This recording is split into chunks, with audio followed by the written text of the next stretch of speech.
takhle se tam nehoulá. Vyskal se tu helokačky a mezi Skučí a Štěpánovem mě takhle podělit třeba.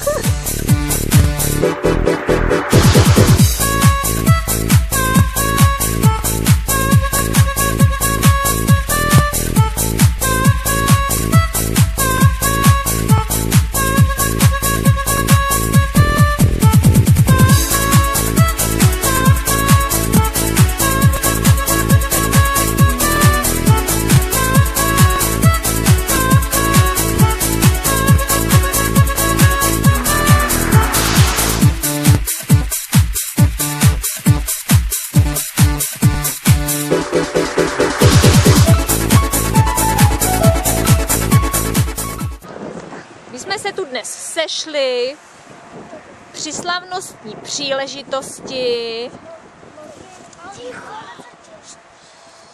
otevření a kolaudaci naší velké stavby Hmyzího hotelu.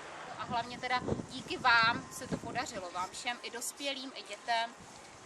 Sama bych to určitě nezvládla. Vidíte, jaká je síla v tom, když všichni jdeme něco dělat, že to dokážeme. Jeden by tohle asi těžko dokázal. Takže dneska je opravdu slavnostní den, kdy přestřihuju tuto slavnostní pásku a doufám, že všem se nám tady bude dobře žít.